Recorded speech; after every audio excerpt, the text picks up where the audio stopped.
This is how modern-day slaves get treated. This video was provided by the non-government organization Pertubuhan Kebajikan Al-Ihsan Islamiyah Malaysia. But TRT has not been able to independently confirm its accuracy. It shows victims facing electric shock treatment as well as beatings. I saw the boss hit people, their heads cracked, hands were broken, blood was all over the floor when the bodies were dragged out. We're calling this victim Bill because we agree to protect his identity. The syndicate in Laos that held him captive for 6 months put a $35,000 bounty on his head after he escaped. Bill is 32, and his real-life nightmare started in March. A marine engineer from here in Malaysia, he was desperate for work because he had been unemployed for 8 months due to the pandemic. After responding to a job posting on social media, he traveled to the northern part of the country for what he thought was a legitimate interview, only to be kidnapped at gunpoint and taken on a 3-day journey by foot, boat, and car through Thailand and into Laos, where he was enslaved in an online fraud factory. Armed guards blocked the exits. Victims were forced to work 15 hours a day, trying to con people they met through social media and dating apps to invest their money into cryptocurrency scams. Those who refused or failed often face more violence. The bosses told us clearly that you are forever mine. Even if you die, you are still mine. You will never be able to run away ever. If you run away, I will shoot you.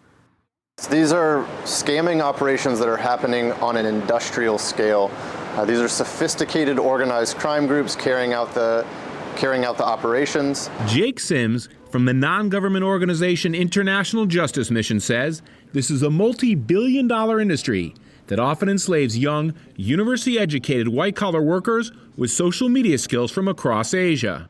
So conservatively, there are tens of thousands of people being held in militarized compounds around the region and being forced to perpetrate scams.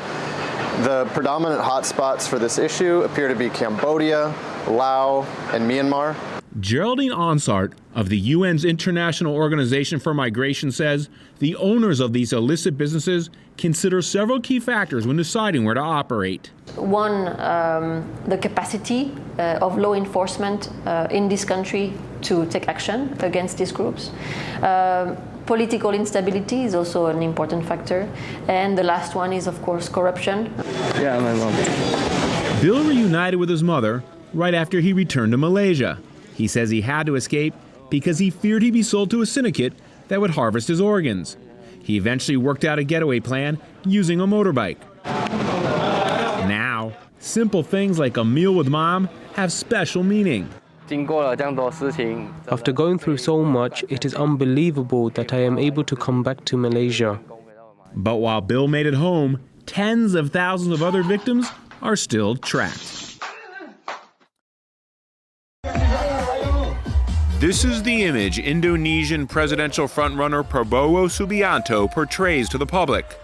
The 72-year-old's dance steps on the campaign trail have helped endear the former army general to many of Indonesia's young voters. Presenting himself as a chubby old grandpa, and this attract many supports from Indonesian people.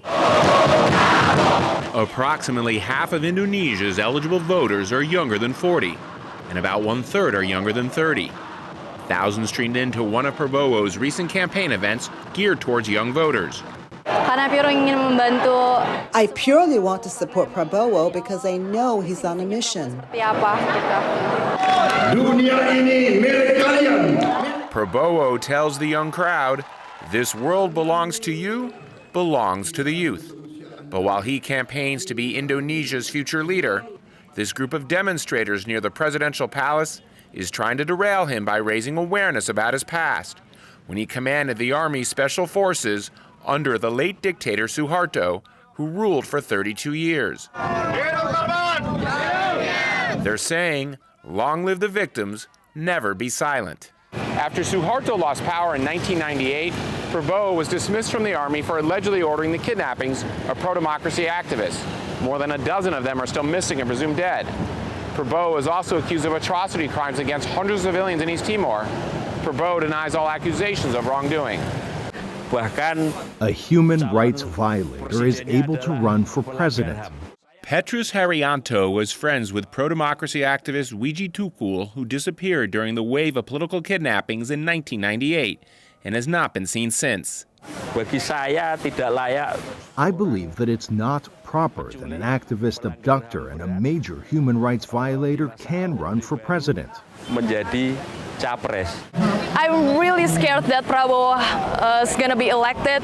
University student Stephanie Iskandar says many young Indonesians know little about the country's dark past and have been heavily influenced by the Prabowo campaign's social media. They become very vulnerable with all of this political communication with the young way and with the TikTok. Putri Ayu Ramadianti, also a university student, says she has gotten much of her information on Prabowo from social media. She downplays any Prabowo link to human rights violations. We don't know who the real perpetrator is, yet Prabowo was accused. Political analyst Phillips Vermonte says many issues from Indonesia's past carry little weight with the younger generations. In 1998, they were in kindergarten or in the elementary schools.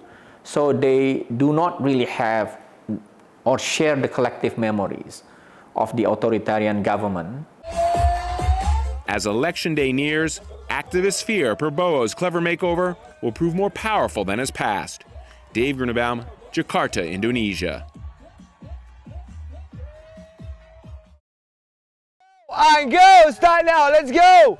At this fitness clinic, dozens of Malaysians are put through the paces. Go spread, spread, spread! Let's go! Pull-ups, lifts, Body straight, and lunges. overhead full strength, add to 1. Izdihar Zakaria is 31 years old, 175 centimeters tall, and weighs 125 kilograms, 25 less than when he joined this program 7 months ago. What got me to change my life is because I realized that obese does not look well to other people. It's hard to attract girls. It's hard to attract good jobs. So this kind of thing makes me realize that I need to live healthier. Zakaria says he used to constantly eat fatty foods and he did not exercise regularly. He says the problem started when he was a kid. Because of the unhealthy diet that we had in our family, so since I was 7 years old, I became obese, and since that, I haven't got back to my normal weight. It's a situation that's all too common in Malaysia, where about 30% of youth ages 19 and under are overweight or obese, and half of the adults are. As this country has advanced economically during the past few decades, more Malaysians now have office jobs and a lot fewer work the farm fields. But their diets often have not changed much. Health advocates say children and adults here need to exercise more, eat less, and have healthier food. Many Malaysians still eat a lot of rice, fatty sauces, and other high-calorie foods, but they're not burning it off. We are the most overweight and obese in Asia. Azrul Mohammed Khalib, the CEO of the Galen Center for Health and Social Policy, says this problem is about much more than just how Malaysians look. As a result of the overweight and obesity crisis that we see today, we see an increase in the incidence of non-communicable diseases such as diabetes, hypertension, cardiovascular disease, chronic kidney disease, and all of which result in there being more and more people falling sick. There are small steps underway. The government is introducing a tax on sugary drinks, with the money earmarked for an upcoming healthy breakfast program for primary school students. And in recent years, more and more fitness clinics like this have opened up across the country as part of a push to help Malaysians get healthier. In and exhale, good. Zakaria says in addition to working out 3 times a week, he's eating smaller portions and a lot less calories. I have more energy, I can do a lot of things, so I feel this new life makes me feel positive about my life. There's still a long road ahead, but Zakaria says the early progress 5 seconds! encourages him to keep pushing. Stop.